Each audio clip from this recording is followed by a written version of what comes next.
E aí galera, bem-vindos ao canal, sejam bem-vindos a mais um vídeo. Hoje a gente vai ver mais um vídeo do nosso querido Save Manual. Já vou até deixar o like aqui para adiantar. Contando pra gente o segredo por trás da música de Donkey Kong Country. Então, antes da gente começar o vídeo, não se esqueça de deixar um joinha, se inscrever, ativar sininho. E vamos ver o que tem nesse vídeo, porque Donkey Kong Country é um clássico e qualquer coisa relacionada a esse clássico merece ser apreciada. Então vamos lá e partiu. Densas, cavernas escuras e águas cristalinas. E agora coloque uma trilha sonora que te transporta direto pra lá. Não é só música de fundo, é uma experiência A sonora de Donkey Kong Country é maravilhosa, principalmente do 2. Mas o que pouca gente sabe é que por trás das trilhas está um processo de criação quase tão impressionante quanto o próprio jogo. Usando o hardware limitado do Super Nintendo, os compositores da Rare transformaram o impossível em realidade sonora. E o resultado? Várias músicas sensuais que não apenas marcaram a história, mas que até hoje arrepiam quem escuta. Nesse vídeo eu vou te... Eu, particularmente, às vezes, quando eu tô trabalhando, eu coloco no YouTube a playlist do Donkey Kong 1 e 2 pra tocar, só pra dar uma paz de espírito. Contar como tudo isso foi possível. Bora mergulhar nos bastidores da produção, explorar as técnicas usadas para superar as limitações do SNES e também conhecer um pouco mais sobre os compositores que deram vida a essas músicas inesquecíveis.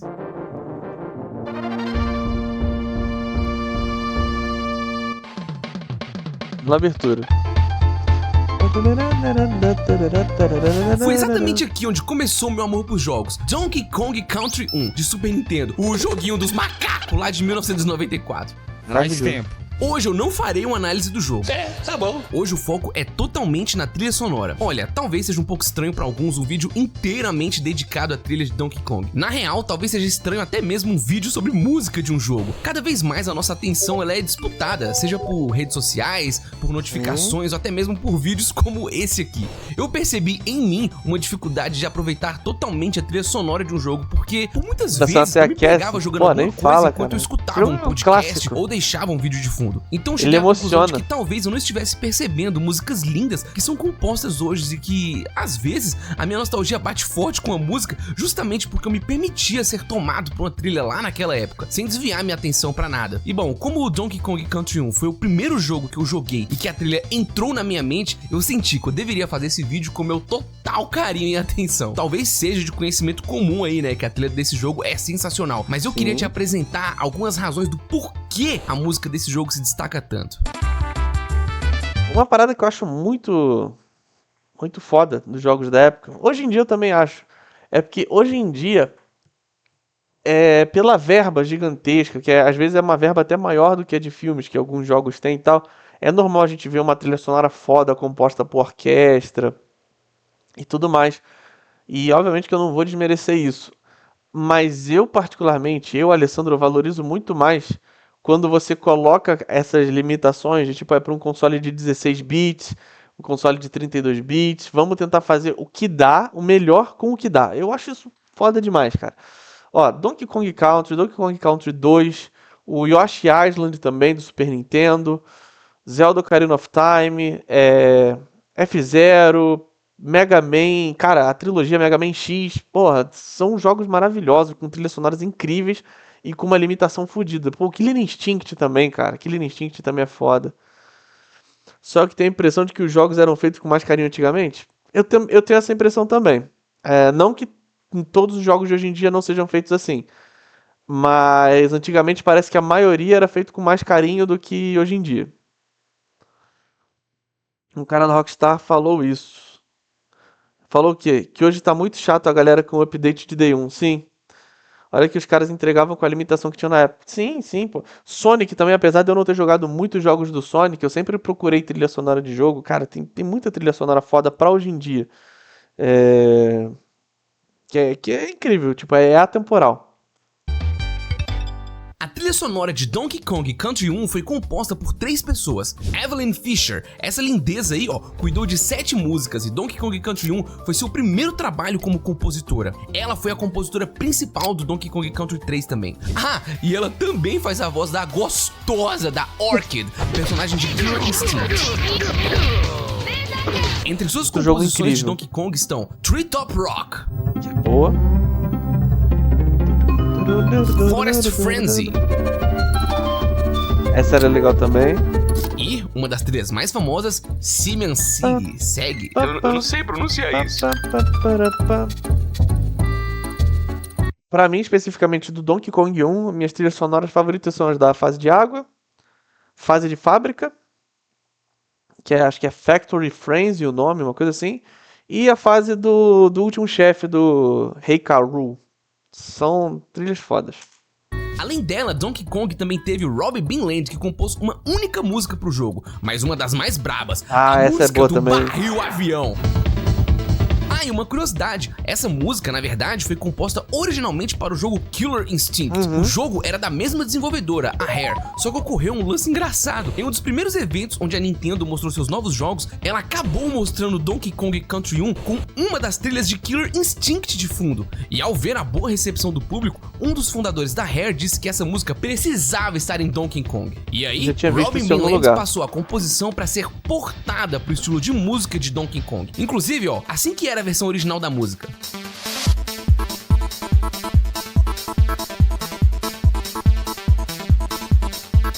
Maneiro. E assim foi como ela ficou depois.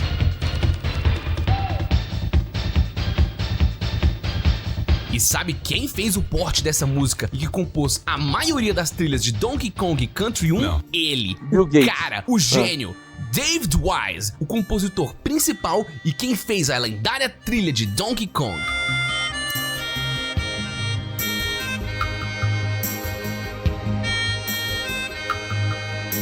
Olha, eu acho importante separar essa parte pra falar de David Wise especificamente, porque foi ele o responsável pela maior parte das trilhas de Donkey Kong. Esse cara fez trilhas que na época eram inimagináveis num cartucho de Super Nintendo. David Wise trabalhava em uma loja de música no Reino Unido. Um dia ele tava lá de boa vendendo os instrumentos e aí chegaram dois clientes, Tim e Chris Tempers, fundadores da Rare. Os dois estavam procurando instrumentos e tecnologias novas pra colocar em seus jogos. Então eles viram David Wise tocando num teclado e os caras ficaram de cara com o som. Perguntaram a ele quem escreveu aquela música e David respondeu que foi ele mesmo. Isso foi o suficiente para Tim e Chris o contratarem na mesma hora. Mas bem antes de fazer a trilha de Donkey Kong, David trabalhou lado a lado com a Rare para compor músicas para diversos jogos do NES. Pior, tu bota fé que antes do cara começar a fazer música, ele teve que literalmente ajudar a construir a Rare? Pois é, na época que foi contratado, os caras não tinham nem um escritório ainda. E os primeiros meses de trabalho foram literalmente com a mão na massa. Passada essa fase, David Wise escreveu música para mais de 30 jogos do NES. O cara hoje reúne mais de 1000 trilhas feitas. Esse aí fez música, viu? Maluco, mandou. O NES, ou Nintendinho, tinha só 4 canais de áudio. Isso significa que o compositor tinha que trabalhar com um número limitado de sons tocando ao mesmo tempo, como se só tivesse 4 instrumentos em uma banda. O primeiro e o segundo membro da banda ficavam responsáveis pelas melodias principais. O terceiro membro era basicamente o baixista da banda, e o quarto membro servia só para fazer barulho. E assim se formavam algumas músicas do Nintendinho. Alguns cartuchos tinham a tecnologia Preconceito com baterista, hein? O baterista só é responsável por fazer barulho? e o luxo de ter uma quinta faixa para reproduzir playbacks. Então um quinto membro surgia, tocando alguma coisinha gravada só para dar um creme a mais pro som. Mas olha, realisticamente, a Rare mal tinha tinta para pintar a parede. E para conseguir fazer as músicas, David Wise tinha que programar. Ele tinha de escrever em códigos com números hexadecimais para tocar o que queria. E era ainda mais problemático naquela época, porque ele não tinha como editar A música de chefe do Donkey Kong 3 pra essa parte mostra muito o quão difícil que é programar. Tipo, deixa bem claro o trabalho fudido que o cara teve. música em tempo real. Então pensa no trabalho absurdo que era. O cara ficou um monstro nessa linguagem de programação. Mas Tinha um também, baterista em aqui uma na minha rua entrevista, que o David realmente era Wise só conta isso. que ele trabalhava no que originalmente Ah. era um celeiro de galinhas. Mas ele não é a Que maioria. na construção da Rare foi convertido em um estúdio. Não tinha janelas no local, só uma clarabóia. Isso fazia com que ele não soubesse nem se era dia ou se era noite, o que deixava ele ainda mais imerso nas composições. Confortável? Não muito. O cara do nada teve que se virar programando pra fazer essas trilhas. E ó, se você quer aprender programação, fazer uma transição de carreira ou desbloquear novas habilidades, a Alura tem as estratégias Hitless que você precisa. Com uma única matrícula, você tem acesso a todos os cursos por um ano inteiro. É como iniciar o New Game Plus. Eu sou baterista, mas eu entendi. E tem um bônus, hein? Usando meu link danado, você garante 15% de desconto nos planos. Fala tu, sensual demais, não? Na Alura você aprende na prática, criando projetos reais e ainda ganha certificados, ou seja, vem com achievements embutidos já. Além disso, você fará parte de uma comunidade exclusiva, onde o eu vou deixar esse ad só porque o Save Manual tem conteúdo muito bom. E claro, pelo com o avanço da esforço dele, ele merece. Agora a Alura tem a Luri, a IA que responde suas dúvidas, ajuda com até a forma dele dar o ad dele é uma forma didática. É como ter um NPC pronto e preparado pra te ajudar na tua gameplay de estudos. Ah, e dá pra estudar em qualquer lugar com o app da Alura, bota fé? Até offline se tu precisar, porque né, speedrunner tá sempre treinando. Quer fazer parte do Alura Verso e dar aquele upgrade show no seu futuro? Acesse o meu link na descrição. Não Valeu, vou, Alura! sim. E bem, depois de fazer música pra vários jogos do NES, David Wise recebeu a oportunidade de fazer músicas pro próximo videogame da Nintendo, o SNES, o Super Nintendo. Diferente do NES, o SNES tinha 8 canais, o dobro do videogame anterior. Entretanto, o... Aliás, você já pensa em fazer um vídeo sobre a trilha sonora? Já pensou em fazer a trilha sonora de Symphony of the Night? Cara, eu vou falar uma coisa que pode ser chocante. Mas eu não tive Play 1 quando era criança, adolescente, nem nada disso. Eu nunca joguei Symphony of the Night. Meus amigos que tinham Play 1, eles não tinham o jogo, né? Pelo menos nunca me falaram que tinham. Eu nunca joguei. Hoje em dia eu jogo no PC. Tô vendo se no PC a gente tem esse port finalmente. Tô esperando, porque eu amo Metroidvanias, é o meu gênero favorito de jogo. Mas como a gente não recorre a emulação nem nada disso aqui no canal, eu nunca joguei. Mas assim que eu tiver uma oportunidade de jogar Symphony of the Night de forma oficial, eu quero trazer ele em live. Eu quero jogar ele em live do começo ao fim pela primeira vez, porque eu nunca joguei. O processo de fazer música pro Super Nintendo não era mais fácil, e na real é algo que é estudado até hoje. Afinal, cada desenvolvedor surgiu com um método diferente. A Nintendo entregava alguns kits de desenvolvimento, mas eles vinham com manuais em japonês, e muitos compositores acabavam por modificar os kits para que conseguissem compor alguma coisa. Um fato curioso e aleatório é que Barry Leitch, o compositor de Top Gear, ficou desesperado quando recebeu seu kit para compor a música do jogo. Afinal, ele só tinha uma semana para fazer, e o manual parece que saiu ou tava pra sair na Steam, não tava? Não, saiu uma outra coleção de Castlevania, mas ela não inclui o Symphony of the Night, que eles estão soltando coletâneas, né? Acho que já tem 3 ou 4, mas o Symphony of the Night em si ainda não saiu. Era todo em japonês, então sua saída foi mexer no código-fonte diretamente e se virar com o que ele tinha. E quem diria, né, o cara fez uma música absurda. Só que bem, David Wise foi no caminho inverso dos demais colegas compositores e decidiu fazer música no Super Nintendo da mesma forma que ele fazia no Nintendinho, na mão, na raça, escrevendo nota por nota em códigos hexadecimais. Com 8 canais no Super Nintendo, as possibilidades aumentaram ainda mais. Uma coisa que David fazia era aproveitar o máximo de cada um desses 8 canais. Lembra daquele 5º canal do Nintendinho? O canal extra para reproduzir pequenos sons gravados? Pois então, o Super Nintendo também tinha a possibilidade de reproduzir pequenas amostras de sons gravados para todos os seus 8 canais. Alguns compositores, inclusive, utilizavam amostras que já vinham nos kits para compor suas músicas. Meio que por isso que a maioria das músicas salve. Meio que ele tá precisando de manual. Na real, que essa era uma boa saída, porque apesar da nova possibilidade, o Super Nintendo... Porque ele tava tava programando a trilha sonora na mão? Só tinham incríveis 64 KB de memória para armazenar esses sons, ou seja, é quase nada. Com esse problema em mãos, David Wise já de início então comprimia o máximo que podia dos sons para conseguir uma margem melhor para trabalhar. Efeitos sonoros como água caindo, balão estourando e coisas assim também podiam ser gravados. Da entrada mesmo. Conseguir inserir no cartucho, ele filtrava o máximo do som para que não ocupasse tanto espaço na memória RAM do cartucho. Ele usava formas de ondas muito pequenas que precisavam ser... E se eu começar a ficar calvo mesmo? Bom que ele já tem 2 entradas, justo. Se eu começar a ficar calvo de verdade, porque eu sou frentudo, eu vou assumir a careca logo. Eu não tenho nenhuma vaidade com o meu cabelo. usadas de várias formas para criar uma diversidade musical. Algo que ele gostava de fazer era gravar uma amostra pequena de som, por exemplo, o som de uma guitarra, e com essa mesma amostra de som, ele editava ela ao máximo até ela soar como outra coisa, como uma gaita, por exemplo. Com um espaço tão curto de memória, o cara tinha de extrair 100% das possibilidades. Inclusive, uma curiosidade aleatória sobre a amostra de sons. David Wise conta numa entrevista que um dia eles foram para um zoológico gravar áudio de macaco, mas os bichos só ficavam quietos a maior parte do tempo, menos na hora da comida, onde virava uma algazarra completa. E aí eles tiveram um dia inteiro perdido no zoológico e terminaram com alguém no escritório imitando o macaco pra gravar som pro jogo. Nossa. Se for pra ficar extremamente calvo, eu taco a zero logo. Acho feio gente que tenta ter cabelo sem ter, eu concordo com isso.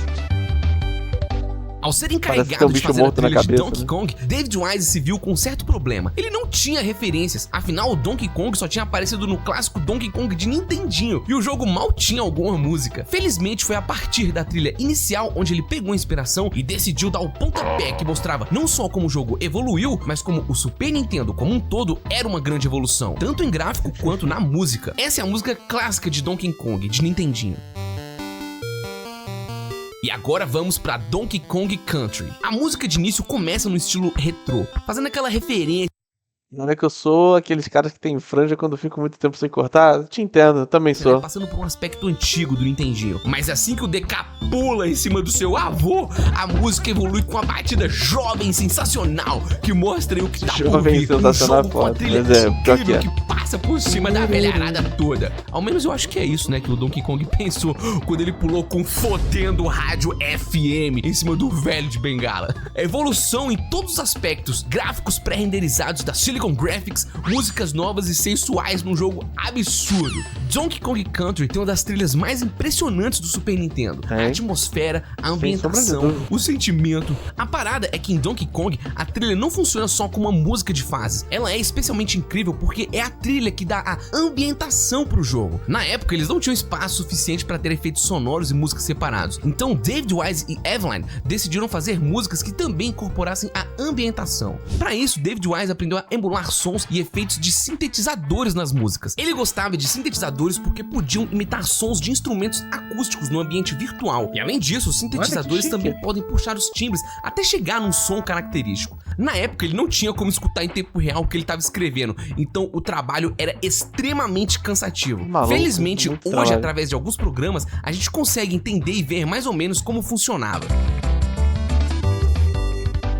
Vamos pegar de exemplo aqui a música DK Island Swing. Aqui estão as 8 faixas. Nessa demonstração feita pelo canal Carpathia 808, podemos ver e ouvir, né, como cada faixa se comporta. Em um primeiro momento, aqui as faixas elas vão tocar de formas isoladas, só pra você ver como essas 8 faixas podem entrar em harmonia. Foda, aí, enquanto essa trilha tá tocando, a DK Island Swing, uma curiosidade, quando eles pediram pro David Wise fazer essa música, ele surgiu com várias ideias, assim, pro que seria uma trilha de floresta. E aí ele fez 3 trilhas diferentes. Só que quando o Tim e o Chris Staples escutaram as trilhas, eles pensaram assim, nossa, todas elas são muito boas, por que a gente não mete logo essas 3 aqui na mesma trilha? E é por isso que essa música tem momentos tão diferentes, porque na real são 3 músicas que foram colocadas juntas uma só.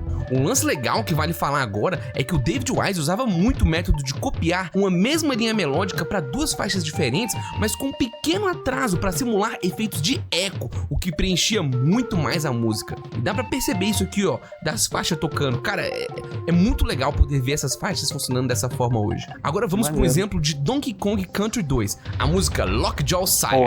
Aqui o David Wise já estava treinadíssimo em seus métodos, mas eu quis trazer esse exemplo porque ele mostra de uma forma muito legal como o David Wise driblou o problema dos efeitos sonoros. Aqui a gente pode ver e escutar o canal 4, que em alguns momentos era utilizado para fazer esses sons específicos aí, que dava a sensação de estarmos dentro da água, criando o ambiente. E falando em ambiente,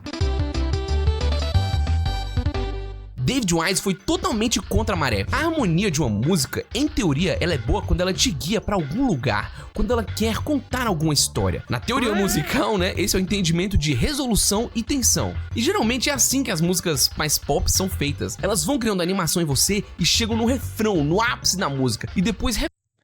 O bom é que ele explica isso de uma forma muito didática pra quem, que nem eu, é burro, que não manja nada de criação de trilha sonora e tal. repetem esse loop até encerrarem. A música, ela te causa algo, te deixa assim meio, o que será que vem por aí? E depois te guia. David Wise, no entanto, ele faz outra coisa. Ele faz uma harmonia mais simples, com poucos acordes que não possuem muitas variações. Ou seja, o seu cérebro, ele não entende muito bem se tem tensão, se vai ter alguma resolução, se você vai pra frente, ou vai pra trás, ou qualquer coisa assim. E aí, mágica, você fica estagnado no lugar, ou seja, num ambiente. Essas pequenas variações de acordes no fundo de uma música é o que traz essa sensação. E foi aqui onde David Wise brilhou muito em suas composições. Afinal, através da música, ele conseguia pintar um quadro para cada fase do jogo. Seja o som da sua aventura iniciando numa floresta, ou até mesmo passando por debaixo de cavernas. Ou aqui, onde a indústria e a fumaça comandam. Mas eu sei de qual música você tá esperando eu falar. Eu sei que é um tópico comum, mas eu tenho que trazer algumas curiosidades e informações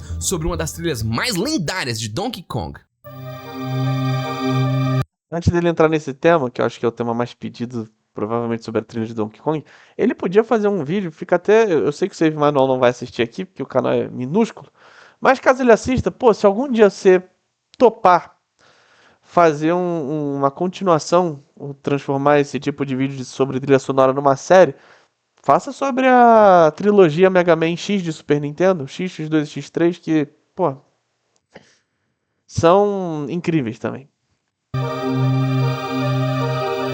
Aquatic Ambience é o melhor exemplo de ambientação. É o trocadilho do nome, né?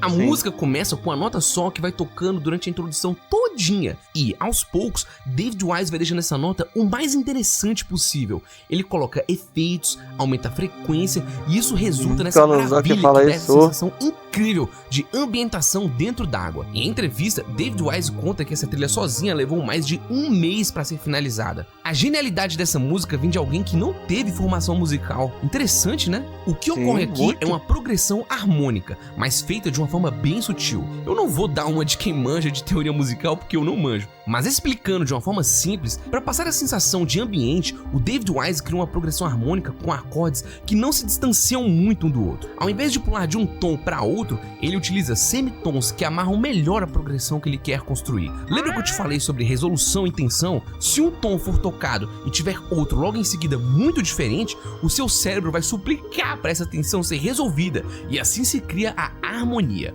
Mas, como eu já disse, o David Wise queria era uma estagnação. Então, usando esses tons que se aproximam, ele cria uma cama para trazer uma voz principal para a música. E ao fundo você escuta quase que um padrão que é repetido praticamente na música inteira, o que reforça a sensação de estar parado em algum lugar, a sensação de estar num ambiente. Numa entrevista, David Wise conta que ele nem estava escrevendo pensando na fase de água. Na real, ele só queria fazer algo que soasse legal. A primeira linha que ele escreveu foi a do baixo, e como o Super Nintendo não tinha muito espaço para sons, era difícil fazer algo que desse a sensação de continuidade. Entretanto, o David Wise comprimiu algumas ondas sonoras com a distância bem pequena de acordes e que, juntos, formavam um som que dava a impressão de continuidade e que serviu como uma cama para a melodia principal da música. Esse negócio que ele inventou foi um absurdo, porque foi o que tornou essa música tão característica. Chega a ser engraçado, ele comenta numa entrevista que levou 6 anos até ele entender o impacto que a Aquatic Ambience teve. Afinal, naquela época, a informação não era tão rápida assim. Mas com o advento da internet, um site chamado OC Remix, que reuniu um monte de fã de música de jogo, começou a ser bombardeado com vários remixes das músicas de David Wise. Imagina só, é como se você fizesse uma música hoje e só daqui a 6 anos, sei lá em 2030, você percebeu quão famosa ela se tornou. Bizarro. Espero que ele vai fazer o bizarro. Eu pausei bem na hora e estraguei a imitação. Mas eu sei como é que é isso, porque eu tenho meus raps que estão até aqui no canal do YouTube. O Reclamações de um Nerd e o Rap a Calabresa, que foram feitos há 14 anos atrás, sei lá, por aí. E são um sucesso já. Talvez não no nível de que eu vá ser reconhecido por isso, mas quem sabe no futuro. 6 anos, sei lá em 2030, você percebeu quão famosa ela se tornou. Bizarro. E se em Donkey Kong Country 1 o ápice foi debaixo d'água, David Wise, agora sendo o único e principal compositor de Donkey Kong Country 2, ele levou o ápice do mar para o céu. Aí me quebra muito, essa trilha sonora é muito boa. David Wise escreveu Sticker Bush Symphony para Donkey Kong Country 2. Outra música extremamente... Eu já até falei, inclusive, com a Mix, se a gente for casar com festa, essas coisas, quando eu estiver entrando vai ser essa música que vai tocar. famosa e que causa um conforto ímpar, nostálgico e pra mim até um pouco melancólico. Sim. Essa música inicialmente seria feita para outra fase de água que infelizmente não foi pro jogo final. A música quase foi cortada, mas ela encontrou seu espaço na fase Bramble Blast.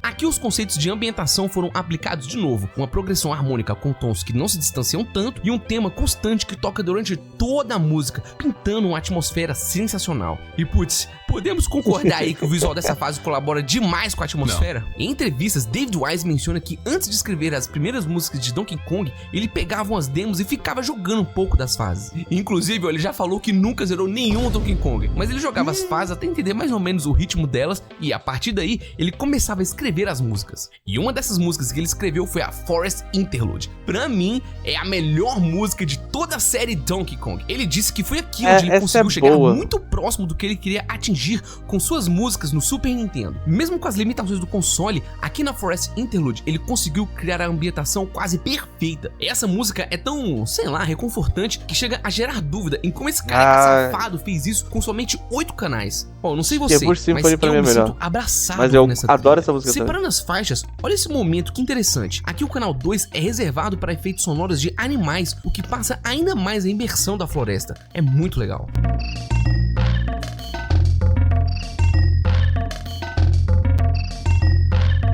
Os temas de David Wise são tão icônicos que inclusive já foram utilizados por rappers.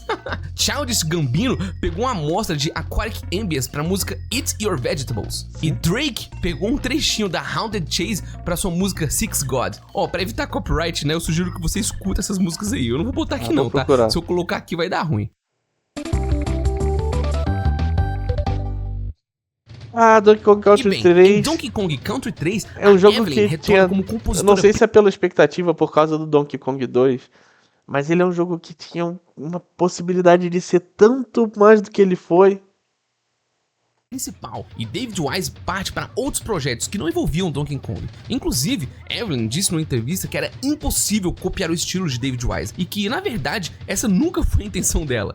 Ela, na real, queria um som mais campestre pro DKC3, mas infelizmente a troca de compositor incomodou um pouco a galera na época e a trilha do jogo não teve o mesmo sucesso que a dos jogos anteriores. É muito boa, e olha, mas eu sei que talvez pareça que eu tô puxando uma sardinha aí pro David Wise, mas não tem como, o cara é muito brabo. Em Donkey Kong Country 3, essa aqui, é a música da fase da água.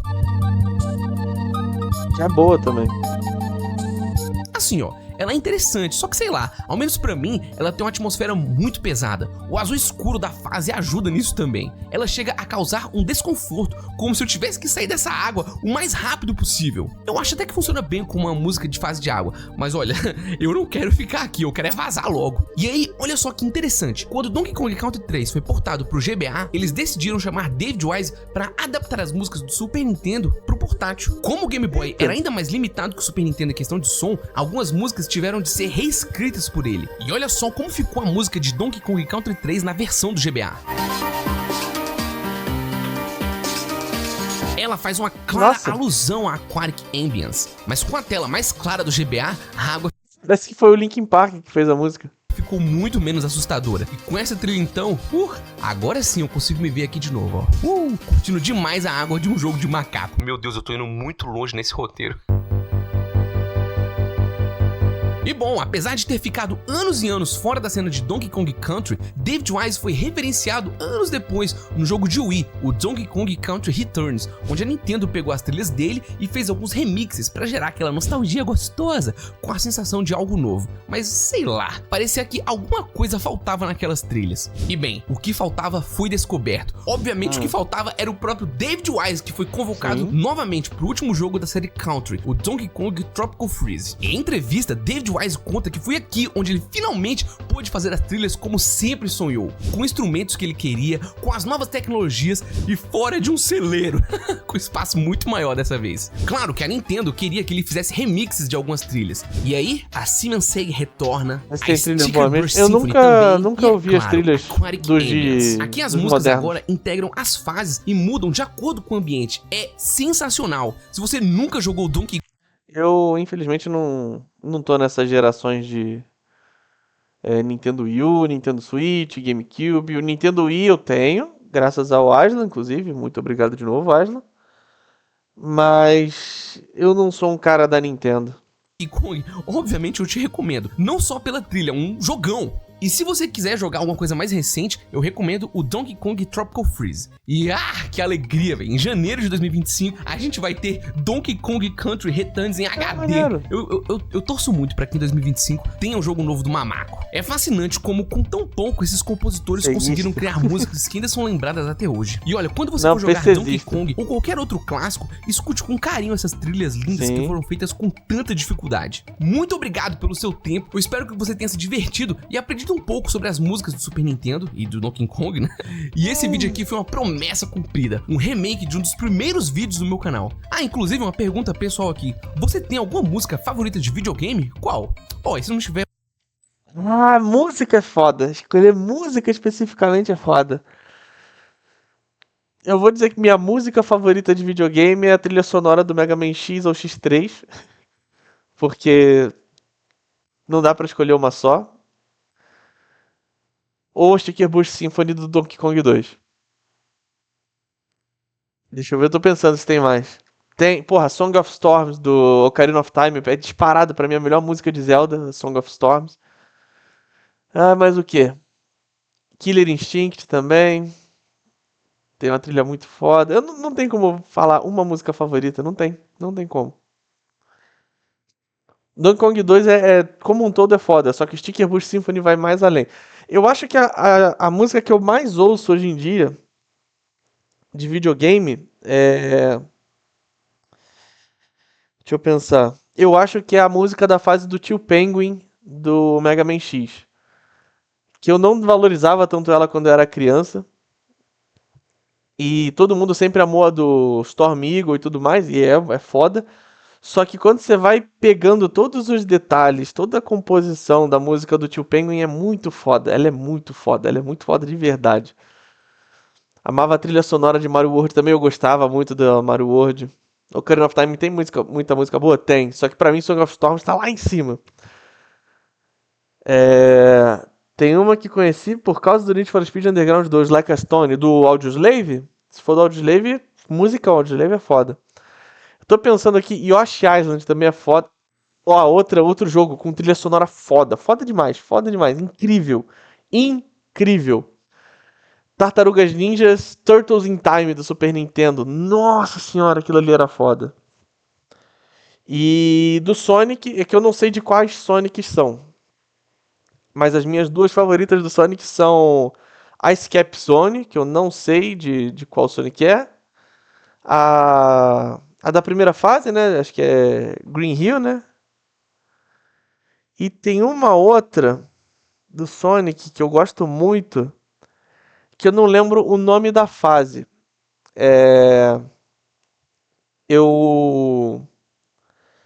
Eu lembro como é a fase e eu lembro como é que é a música. Só que eu não lembro o nome da fase. Que é uma fase toda tecnológica que a água é roxa.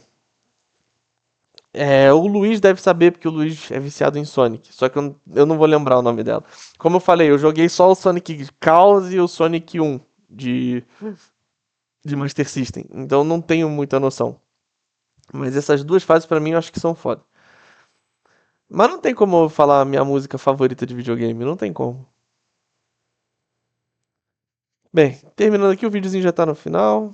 Uma música favorita de videogame, você pode me contar a sua música favorita, tá? Eu tô curioso. E bom, fiquem bem e até a próxima. E pra não perder o progresso no canal, faz o save, mano! Uau! Maravilhoso. Então aproveitando aqui também, galera, deixem seu like. Se inscrevam no canal aqui também. Eu vou comentar aqui. Eu já dei o like, já tô inscrito, tô com o sininho. E vamos pedir aqui.